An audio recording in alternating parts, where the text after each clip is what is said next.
the flag.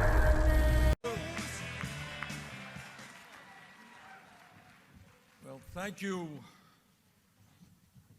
all very much for inviting me to be with you today. And thank you all for the work that you do every single day, making this country a better country for working people, for low-income people, for women, and for all of those people who are struggling to make ends meet. Thank you for what you do.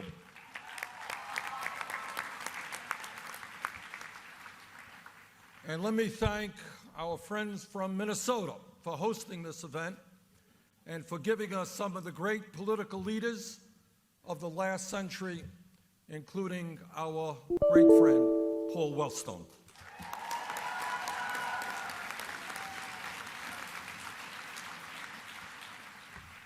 I understand that there are Republicans who proclaim how much they love America, but at the same time, how much they hate the people who work in our government or who are involved in the political process. I disagree. In my view, what you are doing, participating in the political process, trying to make this country a better country for all of our people, is the most patriotic thing we can do as Americans, and I applaud you all.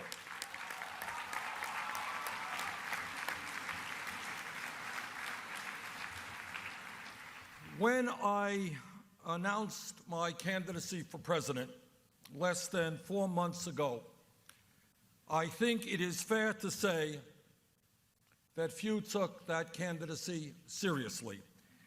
In fact, the word fringe was heard more than once. But I think it is also fair to say that a lot has changed in the last few months.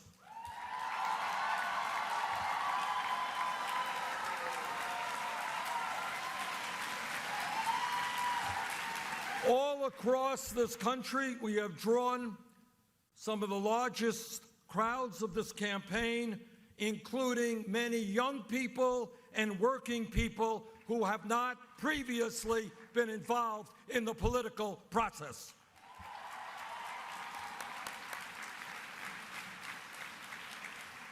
More than 100,000 Americans have signed up to volunteer on Bernie 2016.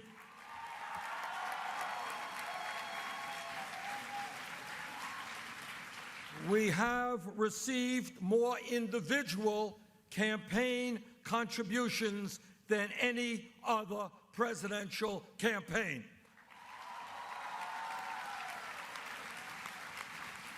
Some 400,000. And in this day of super PACs and huge campaign contributions, I am very proud to tell you that our average campaign contribution is $31.20. This is a people's campaign.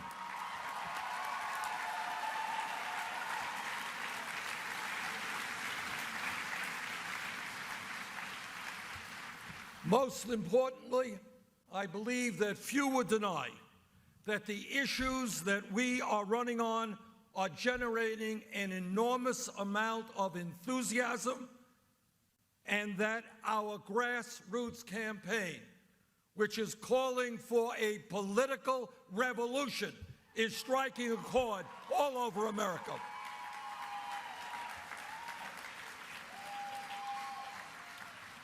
My friends, the Republican Party did not win the midterm election in November. We lost that election.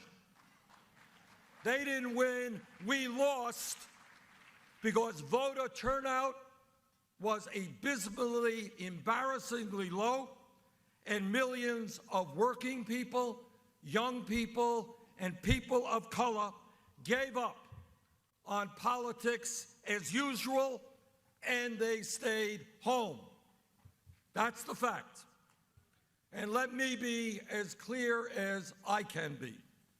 In my view, Democrats will not retain the White House, will not regain the Senate or the U.S. House, will not be successful in dozens of governors' races all across this country unless we generate excitement and momentum and produce a huge voter turnout.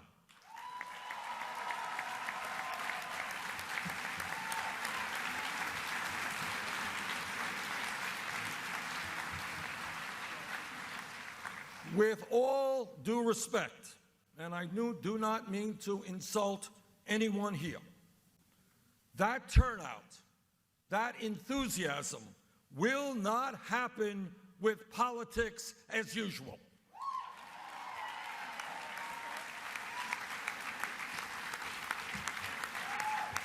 The same old will not work.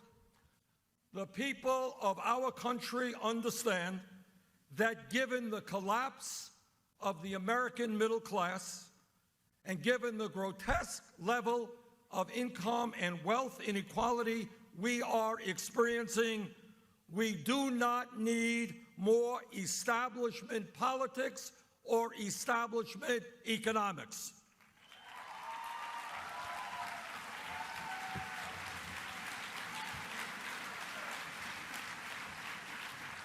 What we need is a political movement which is prepared to take on the billionaire class and create a government which works for all of us and not just corporate America and a handful of the wealthiest people in this country.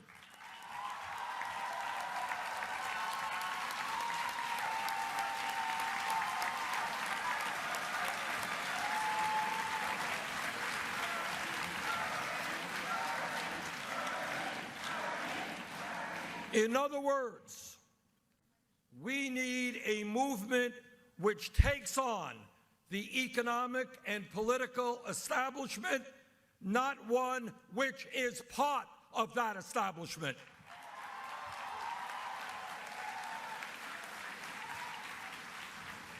We need a movement which tells corporate America and the wealthiest people in this country that they will start paying their fair share of taxes.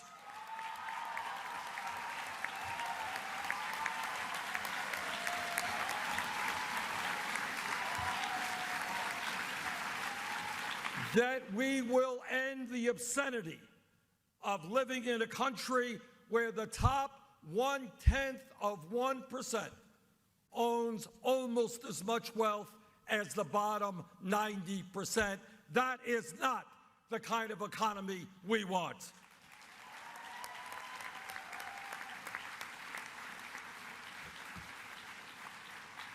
We need a movement which tells Wall Street that when a bank is too big to fail, that bank is too big to exist, and we're going to break them up.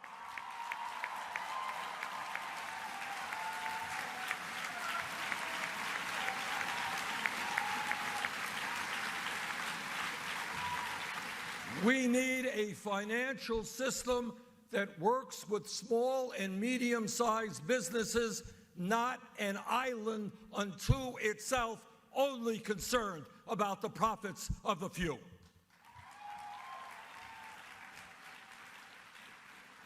We need a movement which works with our trade unions and ends our disastrous trade policies which have cost us millions of decent-paying jobs.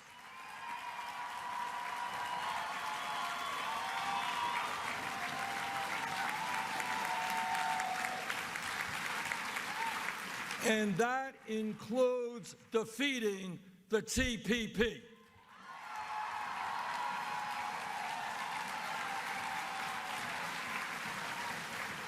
Corporate America has got to start investing in our country, not just countries all over the world.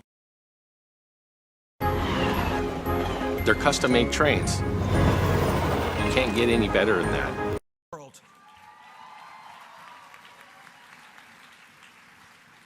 We need a movement which says that every worker in this country deserves a living wage,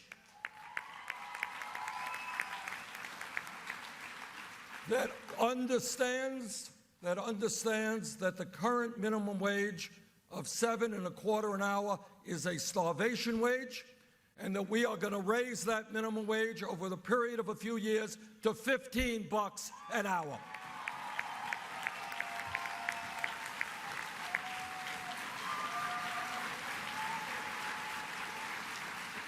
That we are going to end the disgrace of women making 78 cents on the dollar compared to men. We are going to have pay equity for women workers.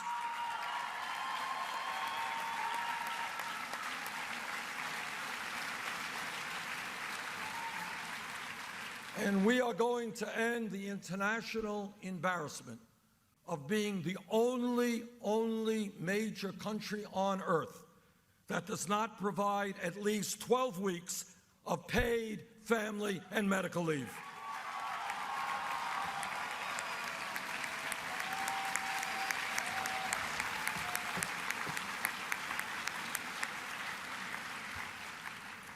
We need a movement which says that when real unemployment, including those who have given up looking for work and those who are working part-time, is over 10%, when black youth unemployment is over 50%, that we need a massive federal jobs program to rebuild our crumbling infrastructure.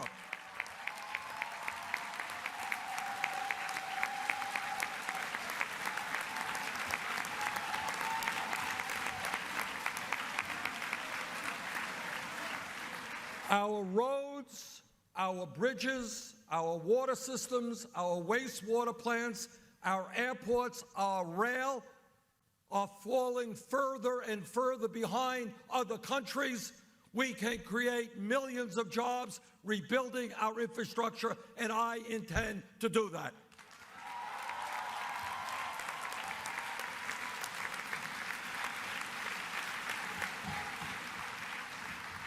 We need a political grassroots movement which tells the Koch brothers and the billionaire class that they will not be able to continue to buy candidates and elections, and that we will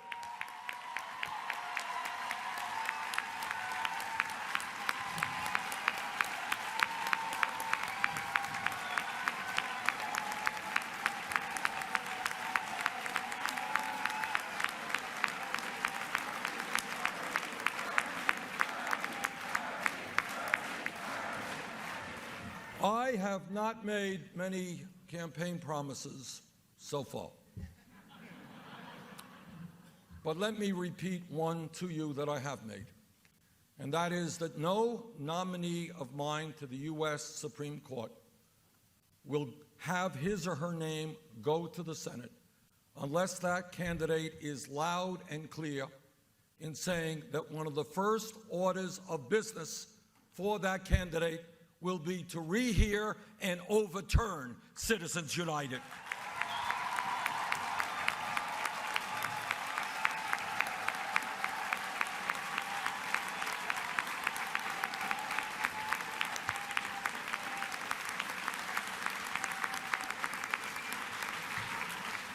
But we have got to go even further than overturning Citizens United. If we want a vibrant democracy where all Americans who want to run for office are able to do so, we need to move toward public funding of elections.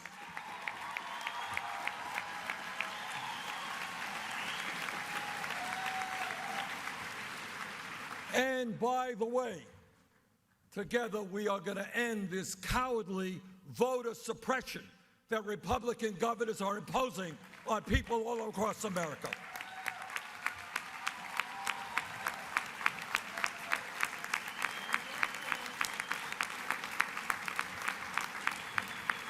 If a politician is too cowardly to face the voters, if a politician needs to think that he must suppress the vote in order to win, that politician should get another job.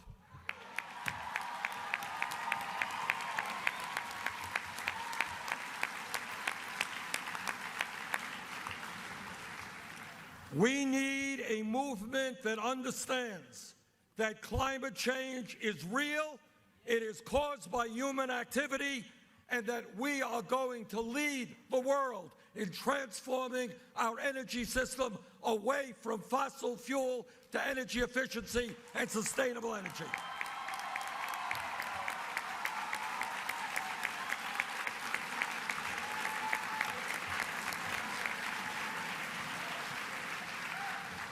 And, brothers and sisters, that means defeating the Keystone Pipeline.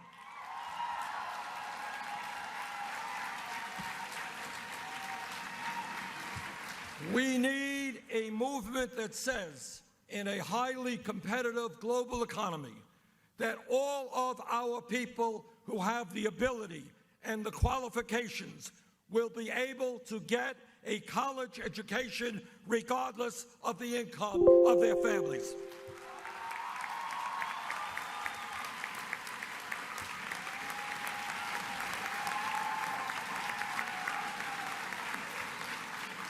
And that is why I have introduced legislation that does two things. First, it makes every public college and university in America tuition free.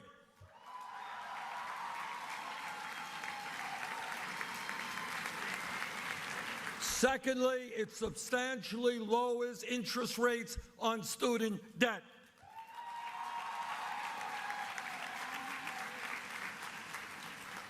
And we pay for that by imposing a Wall Street speculation tax.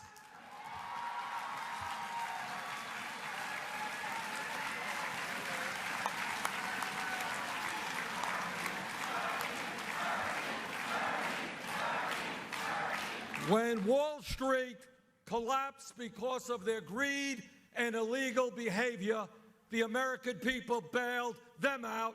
Now it is their turn to help the middle class of this country.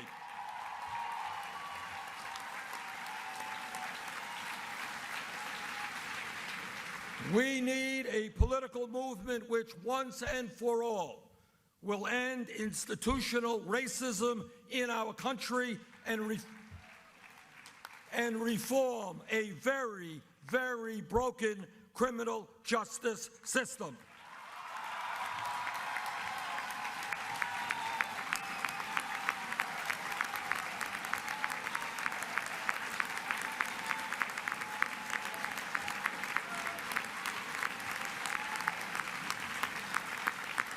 We must not accept more deaths of unarmed blacks like Sandra Bland and Michael Brown and Rekia Boyd and Eric Garner, Walter Scott, and too many to name,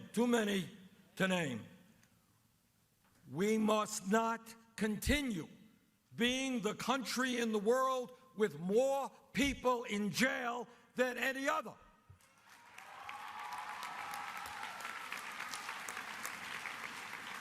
And the people in jail are disproportionately people of color. We must become the country in the world which invests in jobs and education, not jails and incarceration.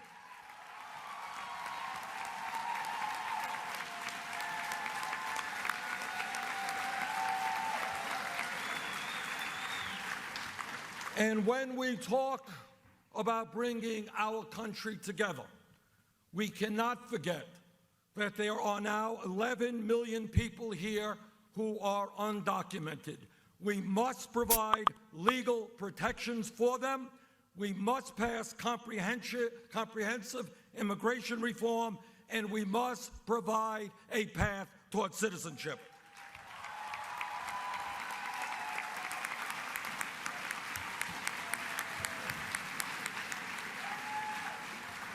And we must be clear that the racist and un-American idea. Hello, I am here to offer sophisticated investing strategies. That the racist and un-American idea that we are going to somehow round up millions of people in the dead of the night is not what this country is about, and it's not going to happen.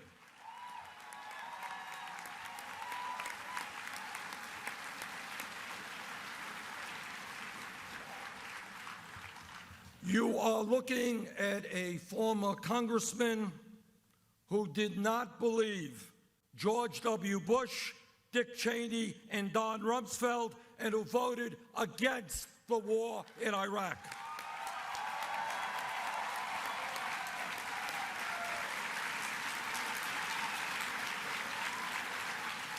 A war which turned out to be one of the worst foreign policy blunders in the modern history of this country. And you are looking at a senator who will stand with President Obama in preventing Iran from getting a nuclear weapon, but will do it in a way that prevents war.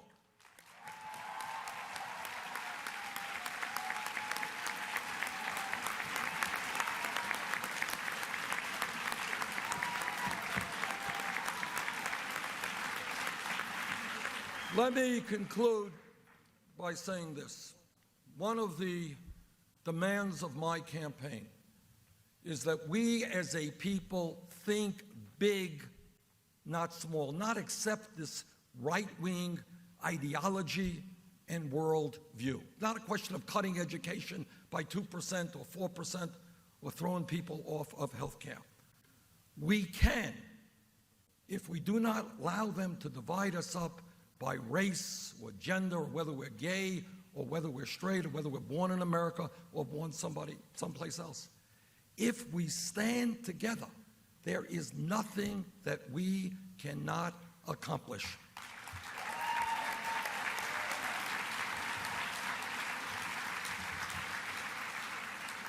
We can live in a country where health care is a right for all people, not a privilege.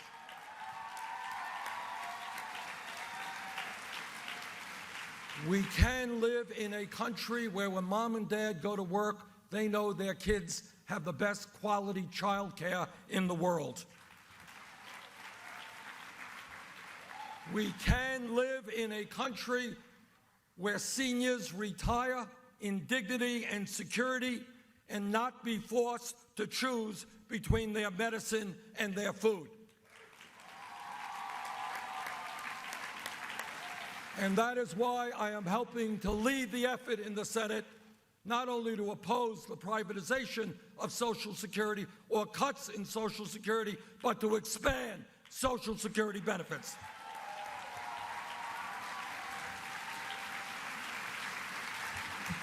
We can live in a nation where our veterans, the men and women who put their lives on the line to defend us, get the quality health care and the benefits they have earned and the respect that they are due.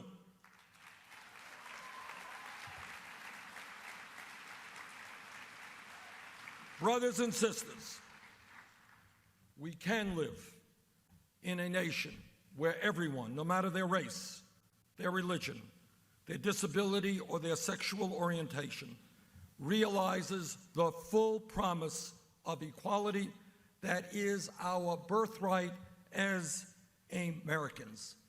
This is the country we can build. It is the country we must build. And if we stand together, that is the country we will build. Thank you very much.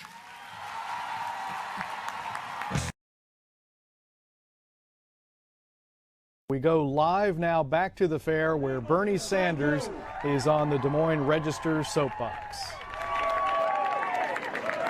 You know, 3.5 months ago, we just began to campaign. And everybody said that this campaign was a joke. Who believes that the American people are prepared to take on the economic and political establishment of America? And 3.5 months have gone by. We have had huge crowds all over America, in Iowa, New Hampshire, California, Oregon, you name it. And when people ask me why, what I tell them is the American people are saying enough is enough. This country belongs to all of us, not just a handful of billionaires. And before I get going, I want to wish a happy birthday to some institution. It's called Social Security, 80 years old. And let me be very clear. Virtually all of the Republican candidates in one form or another want to cut Social Security. Together, we are not going to let them do that. When we have seniors in this country trying to get by on $12,000, $13,000 a year, disabled people unable to put enough food on the table, no, we're not going to cut Social Security. We're going to expand Social Security. And we're going to do that by lifting the cap on taxable income.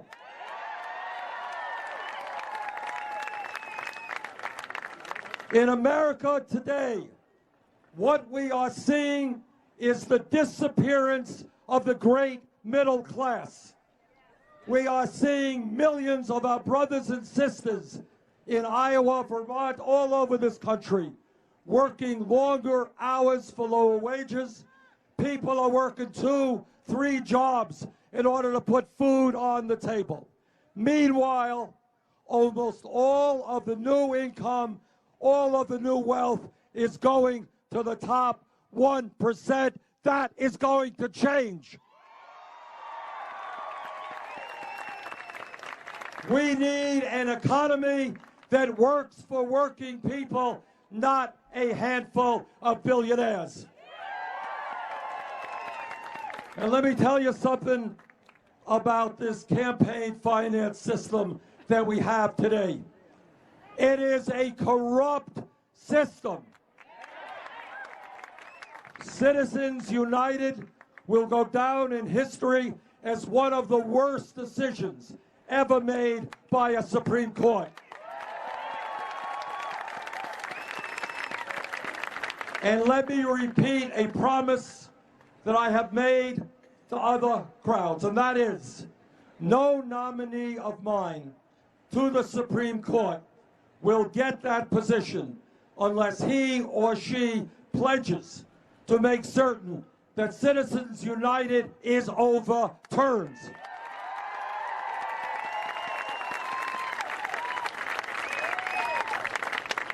And when we try to understand why it is that so many of our family members are working at 2 or 3 jobs in order to cobble together an income and some health care, the answer is that wages in our country for many people are much, much too low.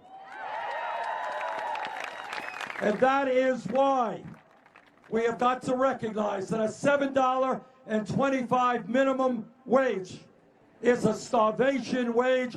We've got to raise the minimum wage to a living wage, $15 an hour.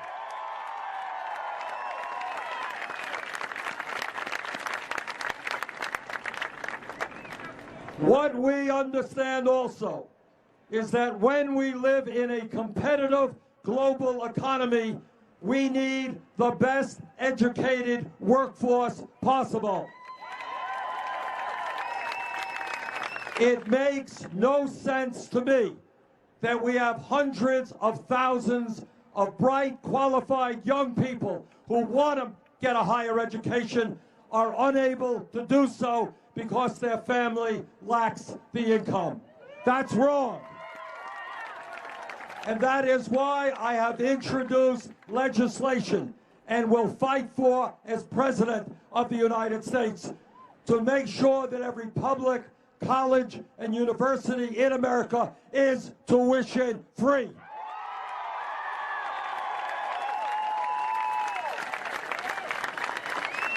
And we have also got to deal with the disgrace of outrageously high student debt.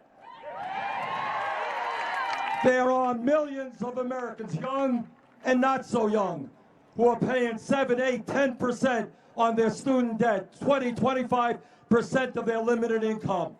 If you can refinance your home at 2 or 3% today, you should not be paying 8 or 10% on student debt.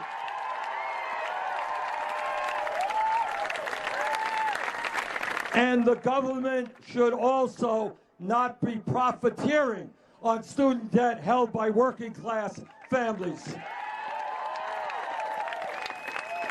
And when we talk about raising the minimum wage to a living wage, we have also got to talk about pay equity for women workers. Women cannot continue to earn 78 cents on the dollar compared to men workers.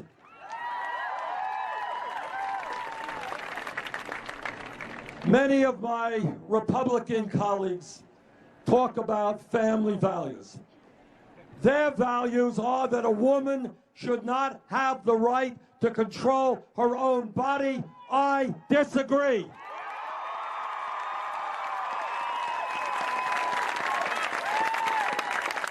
Their values are that our gay brothers and sisters should not be able to get married or enjoy all of the benefits of American citizenship. I disagree.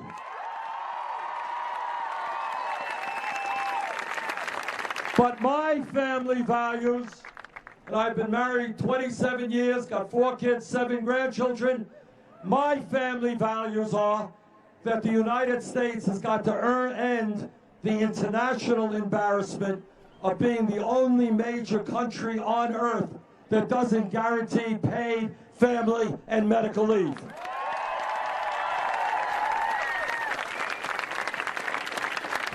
When a woman has a baby in this country, regardless of her income, she should be able to spend 3 months with that baby, getting to know that baby, love that baby. That's a family value.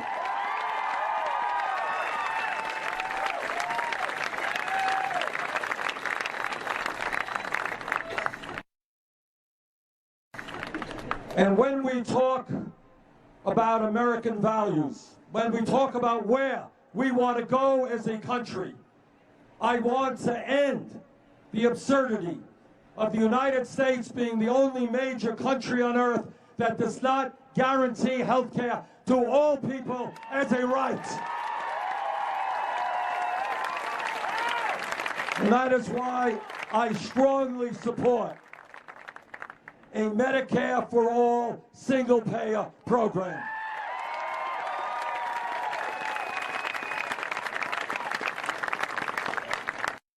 When we talk about our responsibilities as adults, as parents, as citizens of this earth, we have a moral responsibility to make certain that we leave this planet in a way that is habitable for our kids and our grandchildren.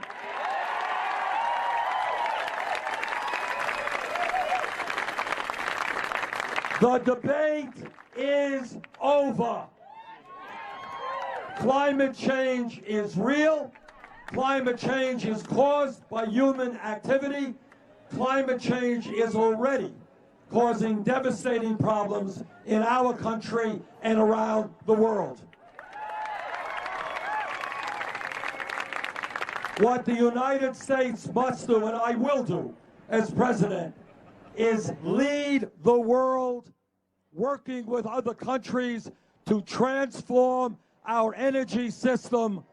Well, there's Donald Trump. What can we do?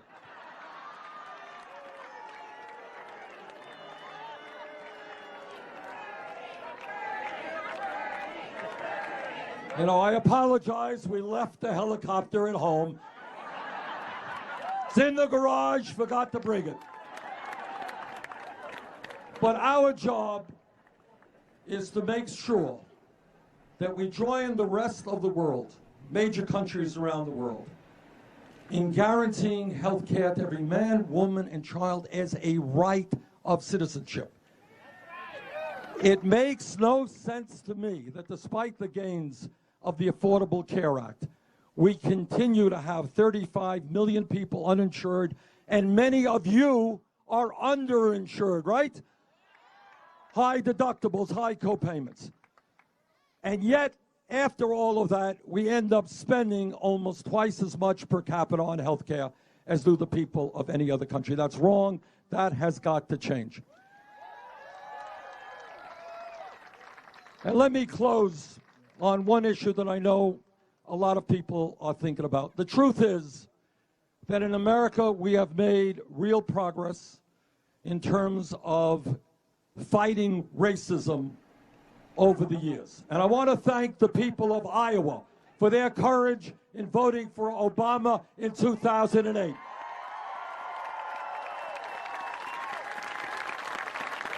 And what you showed is that a state which is mostly white could go beyond the color of a candidate's skin and vote for somebody based on their character and their ideas. Thank you, Iowa. But anyone who reads the papers, anyone who looks at TV, understand that we still have a long way to go. Anyone who has seen the tapes of Sandra Bland or Samuel DuBose understand that it is unacceptable that African Americans can get taken out of their cars, thrown to the ground, assaulted, and thrown into jail and die 3 days later. That is not what this country is supposed to be about. So you are looking at a candidate who, if elected president, will do everything that he can to end the stain of racism and institutional racism in this country and bring about major criminal justice reforms.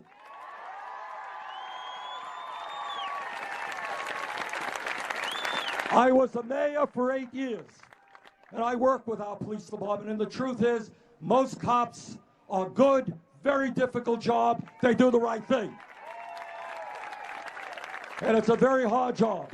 But when a police officer or any other public official breaks the law, that officer must be held accountable. Today in America, we have more people in jail than any other country on earth, including China. We have a disproportionate number of people in jail who are black or Hispanic. So we've got a lot of work to do in criminal justice. Number one, I will end this absurdity of having private corporations making billions out of jails.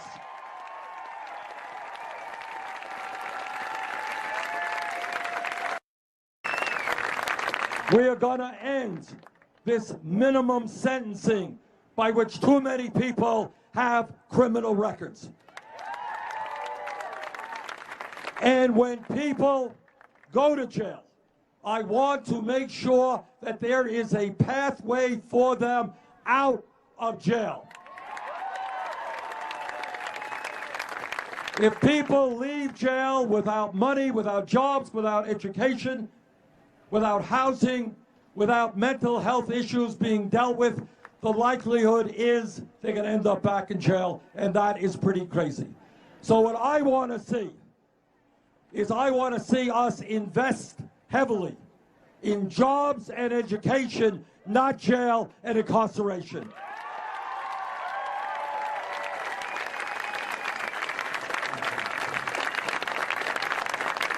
So let me just conclude by telling you one thing that no other candidate will tell you.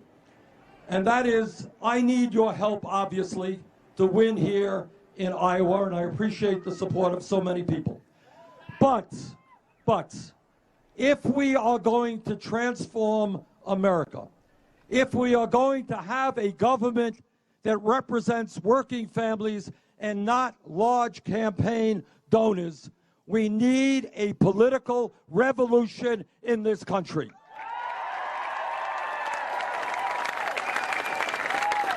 We need millions of people to stand up and make it clear to the billionaire class they cannot have it all.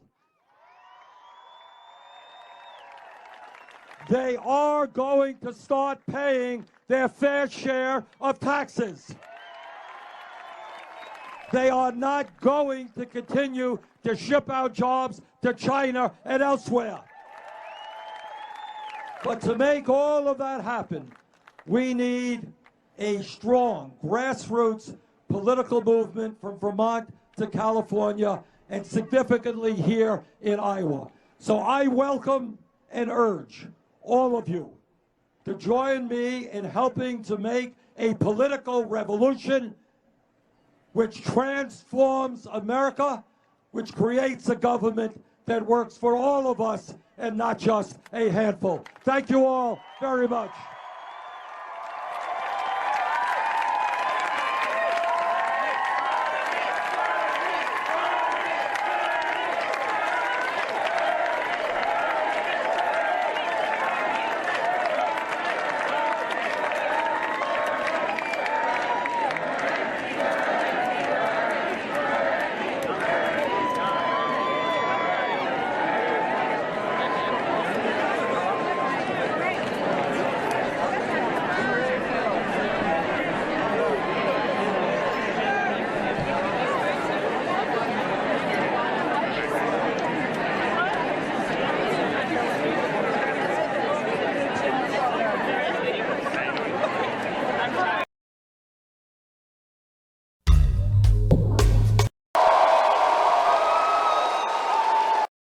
True.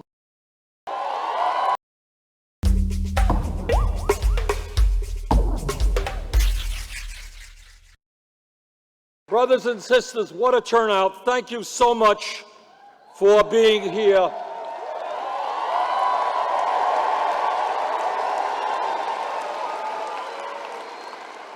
It doesn't seem true, but we began this campaign about 3.5 months ago, and the momentum has been unbelievable.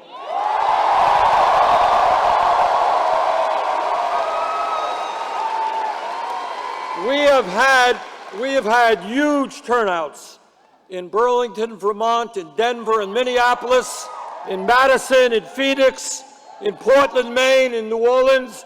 But I want to tell you something tonight. We got 12,000 people here, 3,000.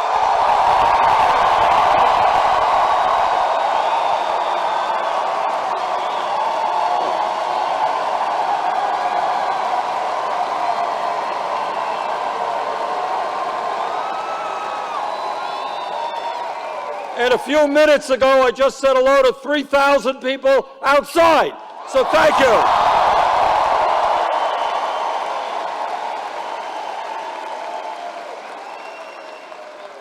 You know, the media asks me, they say, well, what's going on?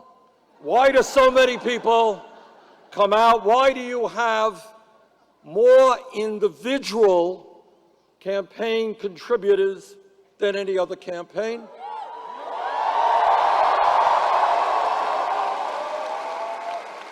Why last week did we have 3,700 organizational meetings all across this country, 100,000 people? And the answer is pretty simple. The answer for why people are rising up is that all across this country, people are sick and tired of establishment politics, establishment economics, and they want real change.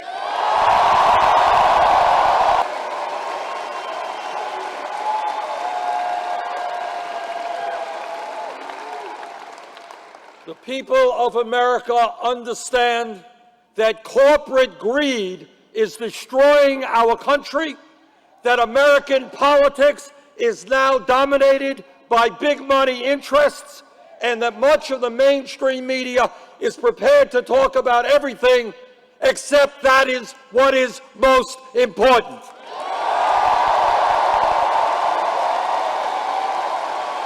And the other point that I want to make in opening is to tell you that this campaign differs from any other campaign because I will be very honest with you and tell you what few tell you.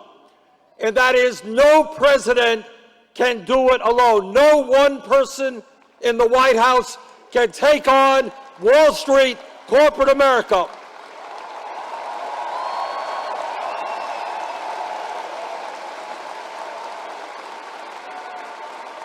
We need to do it together. We need a grassroots political movement from the west to the east, which tells the big money interest this country, our government, belong to all of us, not just a handful.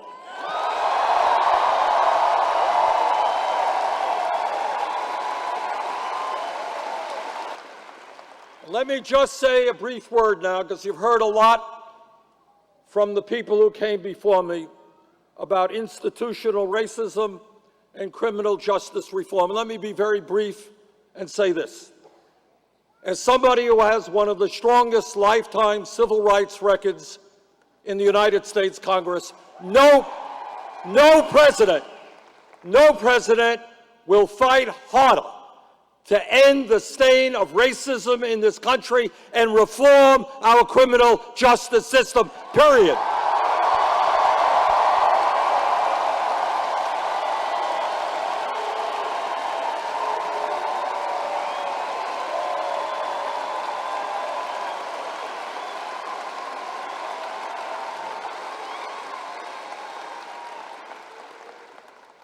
Brothers and sisters, today we are living in the wealthiest country in the history of the world. But almost nobody knows that because almost all of the wealth rests in the hands of the few.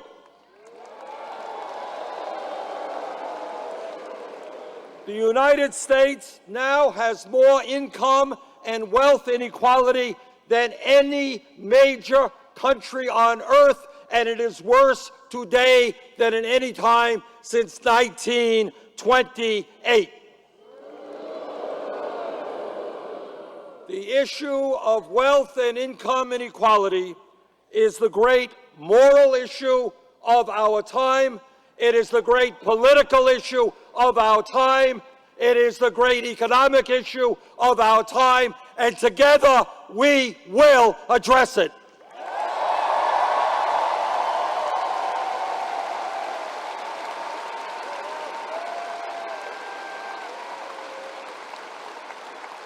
There is something profoundly wrong when the top 0.1% owns almost as much wealth as the bottom 90%. There is something profoundly wrong when 58% of all new income goes to the top 1%. There is something profoundly wrong when we have seen in recent years a proliferation of millionaires and billionaires while the average American works longer hours for lower wages, and we have the highest rate of childhood poverty of any major country. That is wrong. That is unacceptable. That will change.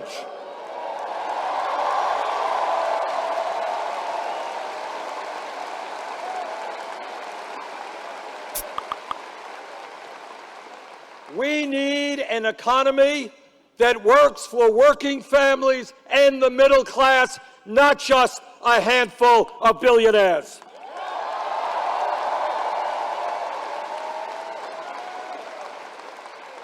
This campaign is sending a message to the billionaire class.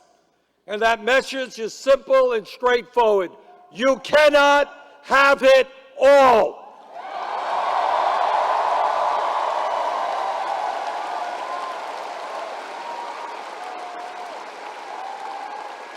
You cannot get huge tax breaks when children in America go hungry.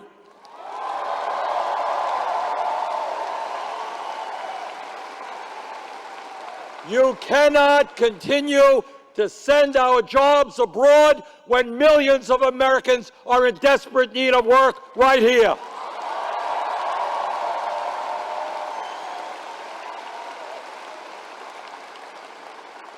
You cannot hide your profits in the Cayman Islands and Bermuda. You will pay your fair share of taxes.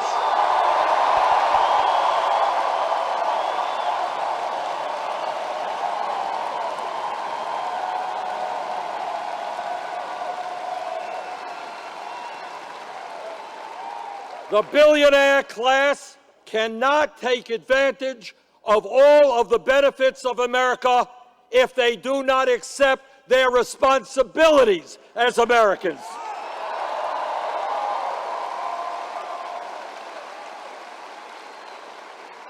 But the economic crisis that we face is not just the grotesque level of income and wealth inequality. We've got to be honest and understand that for the last 40 years, the great middle class of this nation, once the envy of the entire world, that great middle class is disappearing. Despite exploding technology and increased worker productivity, median family income is almost $5,000 less today than it was in 1999. In my state of Vermont, in your state of Washington, people are working not one job, they're working 2 jobs, they're working 3 jobs, trying to cobble together some income and some health care. That is not an American economy. We can and must do much better than that.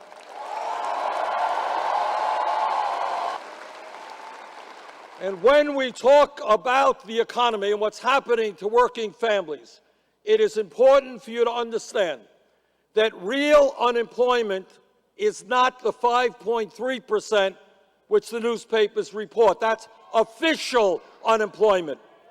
Real unemployment includes those people who have given up looking for work and the millions of people who are working part-time when they want to work full-time.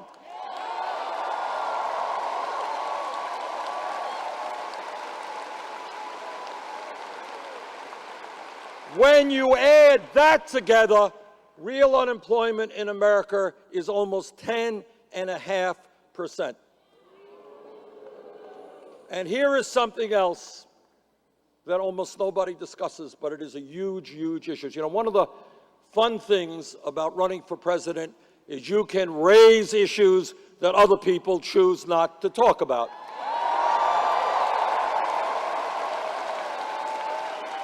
And let me talk about one issue, and that is that today we have a horrendous tragedy in terms of youth unemployment in America. Last month,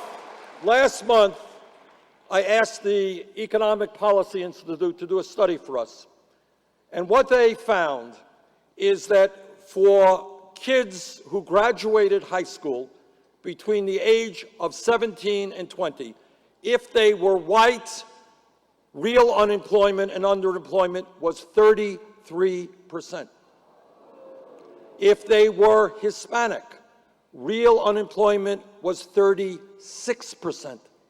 If they were African American, real unemployment is 51%. Now, there is no excuse for the United States of America having more people in jail than any other country on earth, more than China.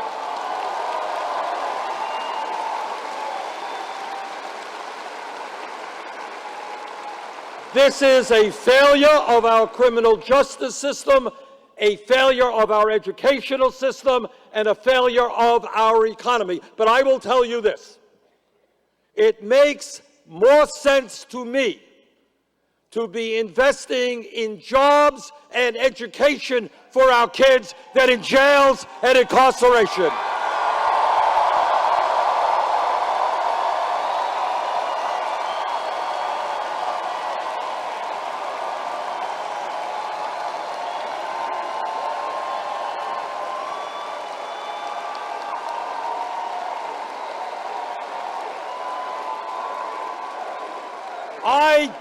I do not want the United States to continue to have the ugly distinction of having more people in jail.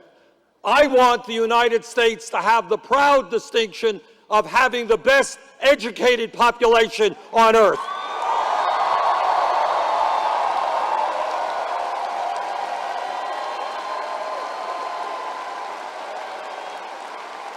Too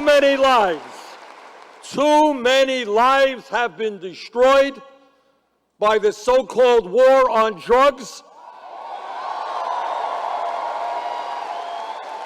Too many lives have been destroyed by incarceration. We need to educate. We need to put people to work.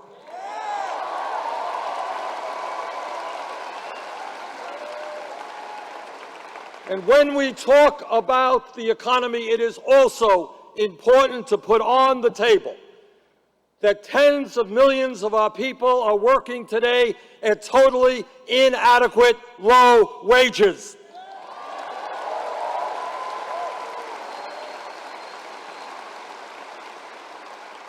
The current federal minimum wage of $7.25 an hour is a starvation wage and must be raised.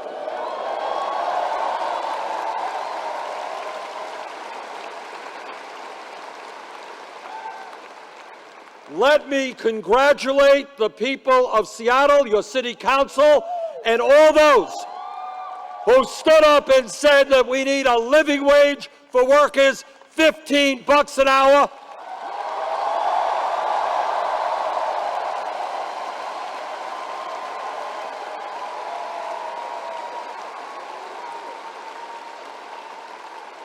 You did it in Seattle. We are now going to do it for the entire country.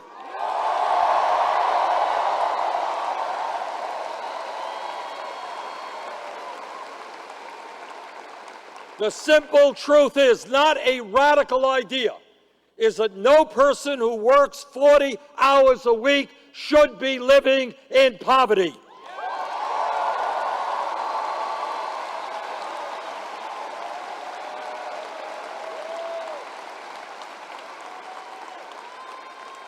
And when we talk about fair wages, I want every man in this room to stand with the women of this country, demand pay equity for women workers.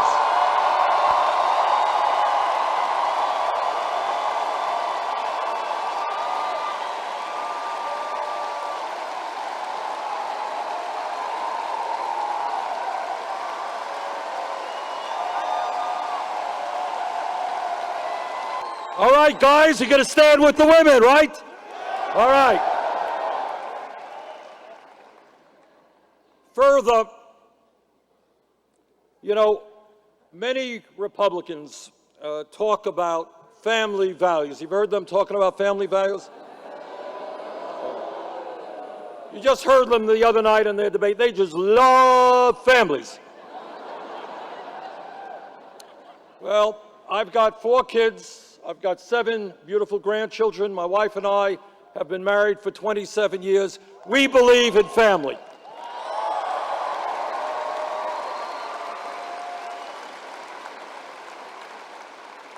But our view of family values is just a little bit different. Now, when the Republicans talk about family values, let's be clear about what they're talking about. They believe that women in America should not have the right to control their own bodies. I disagree.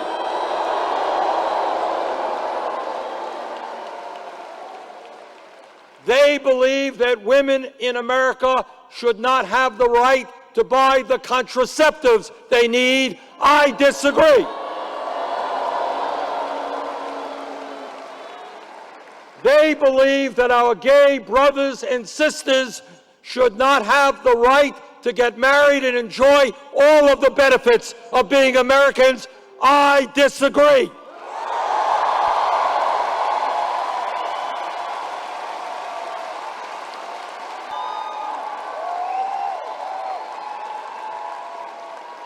So let me tell you briefly my view of family values, and that is that the United States must end the international embarrassment of being the only major country on earth, the only one, which does not guarantee workers paid medical and family leave.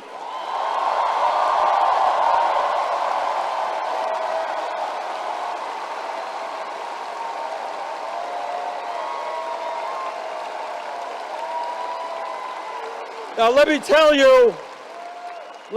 you about real family values, and that is that today in the state of Washington, in the state of Vermont, a woman is having a baby. It is an extraordinary day for that woman, for her family, and a pretty big day for the baby as well.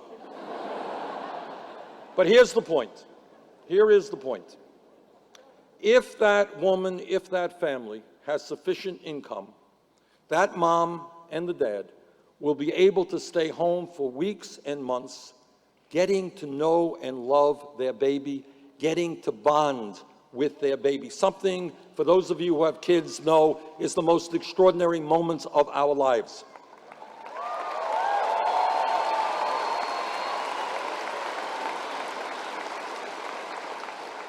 But if that mom does not have sufficient income, she will be forced to go back to work in 3 days, 5 days, 8 days. She will be separated from that baby she just bore. Separating a mom from her baby because she does not have sufficient income to stay home is not a family value. It is the opposite of a family value.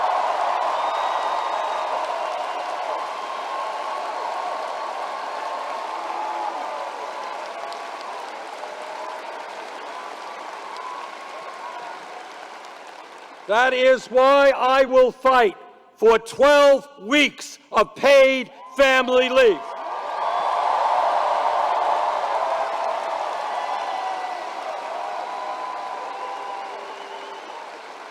And that is why the United States must also join the rest of the industrialized world in understanding a few points. And that is that in our country today, you may know this, you may not know this, but because of the collapse of our middle class, the people of America work longer hours than do the people of any other country. And yet, despite the fact that 85% of men are working more than 40 hours, 65% of women are working more than 40 hours, there are jobs that are being offered today that provide zero, none paid vacation time. And that is why I will fight for 10 days paid vacation time for every worker in America.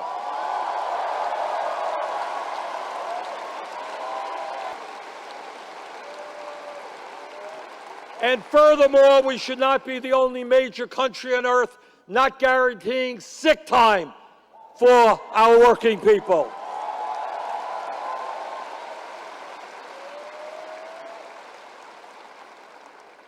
When we talk about the economy and when pollsters go out and they call you up and they say, what is uppermost on your mind? What do you feel most strongly about? Invariably, what the American people say is a four-letter word, J-O-B-S. People understand how fragile the economy is. They understand that if you're 55, you can be replaced tomorrow by somebody half your age at half the wages. They understand that if you're young, how hard it is to get a job, especially a job equivalent to your education. People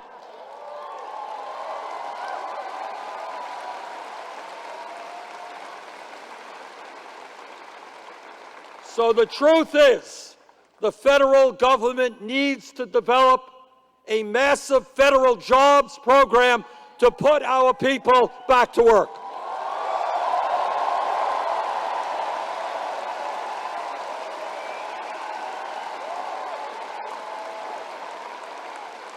All over this country, our infrastructure, our roads, bridges, rail, airports, wastewater plants, water plants, levees and dams are crumbling. We used to have the best infrastructure in the world. Now we are far below many other countries. Let us invest, and I've put forward legislation, $1 trillion over 5 years, rebuild our infrastructure, create up to 13 million good-paying jobs.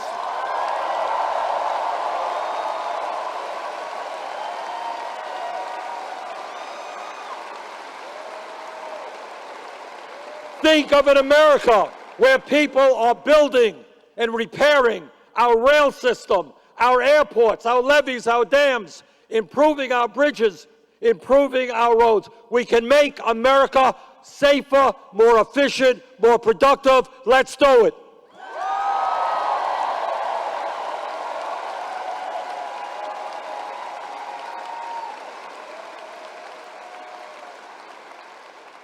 And when we talk about jobs, it's not only the need to create millions of decent-paying jobs, it is the need to stop the loss of jobs because of our disastrous trade policies.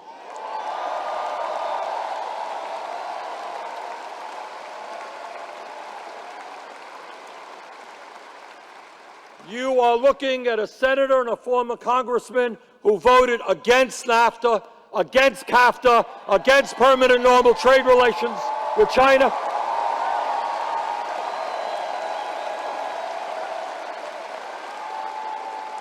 And you're looking at a senator who will do everything he can to defeat this disastrous TPP.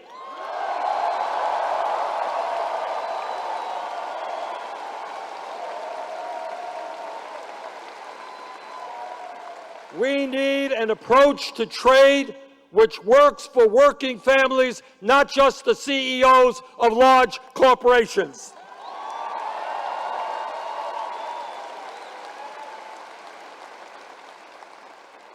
And when we use such words as greed, recklessness, illegal behavior, arrogance, these are just some of the words to describe Wall Street.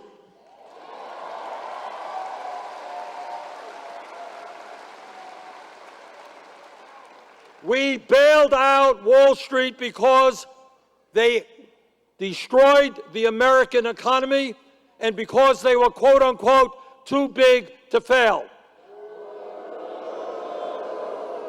Today, most of the major banks are bigger now than they were when we bailed them out because they were too big to fail. So my view is pretty simple. If a bank is too big to fail, it's too big to exist. We got to break them up.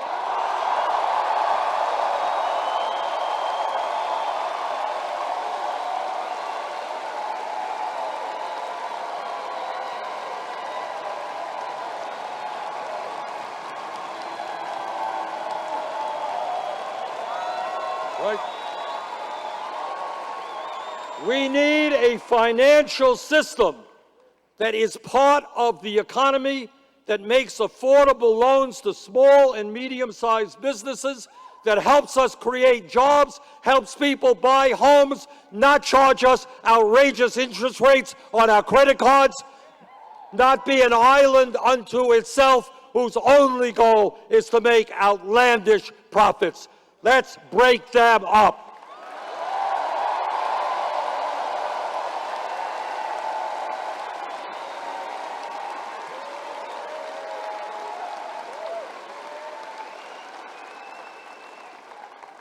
My friends, let me be as blunt and straightforward in telling, if I haven't been already, in telling you what I think most of you already know.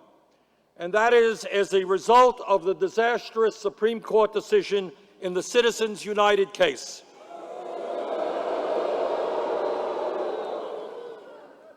The American political system has been totally corrupted.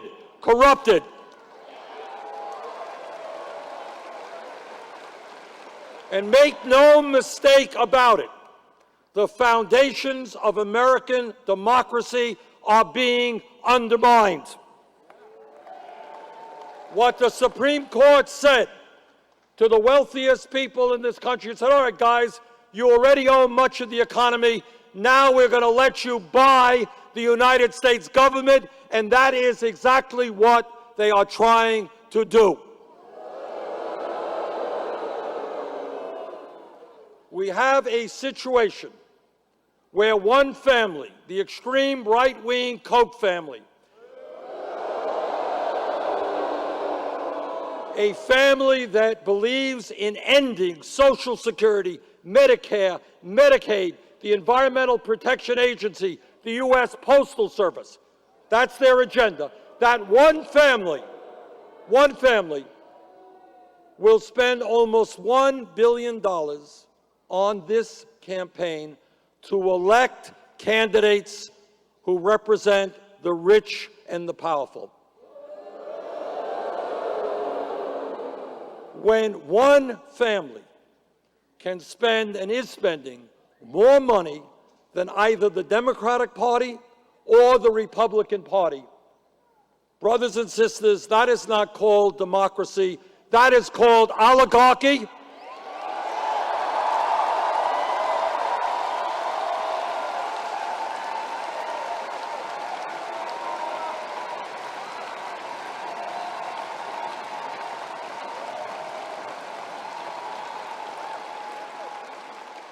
And that is why we have got to overturn Citizens United.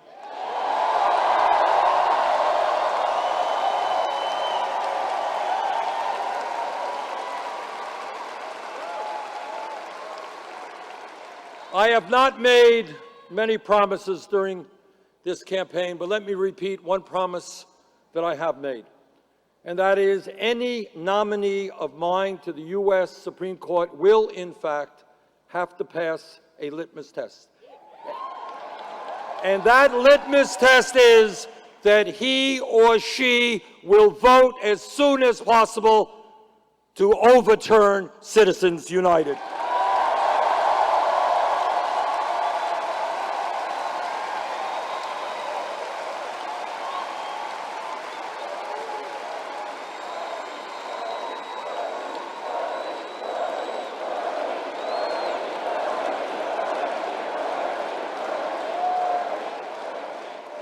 I am the former chairman of the Senate Veterans Committee, and I've talked to countless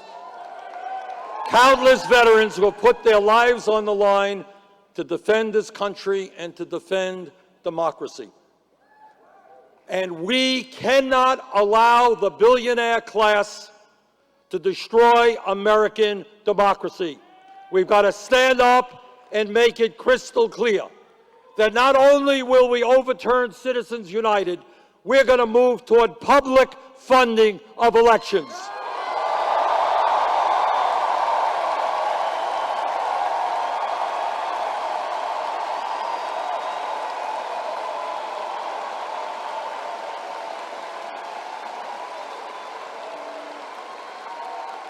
I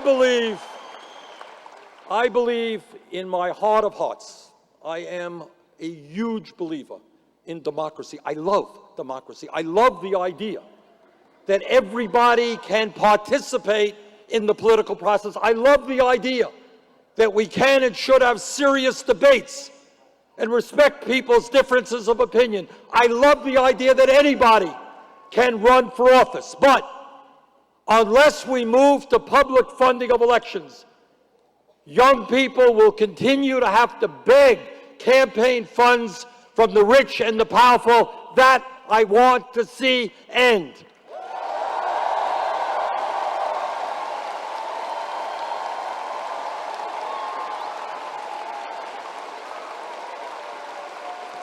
I want to see people here tonight and others, regardless of their political views, conservatives, moderates, progressives. I want to see people say, you know what? I have a set of ideas. This is what I believe for my state, for my country. I'm going to run for office based on my ideas, not based on the amount of money I collect from billionaires.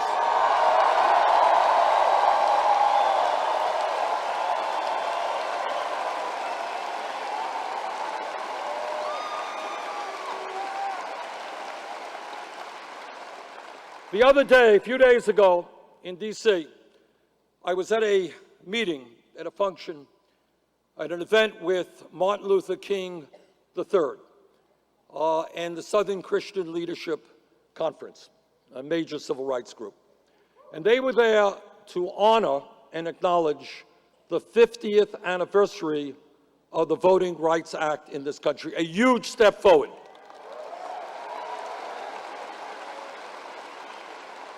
But they were also there, and I was also there, to say loudly and clearly that the Supreme Court's gutting of the Civil Rights Act 2 years ago is unacceptable.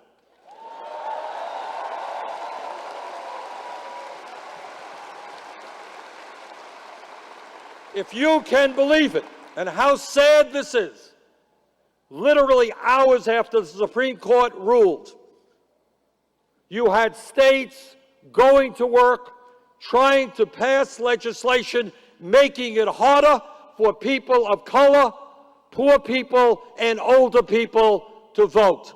How disgraceful. Now, I'm a politician and I run for office. Sometimes I win and sometimes I lose. But it has never, ever occurred to me to figure out a way to keep people from voting because they disagreed with me.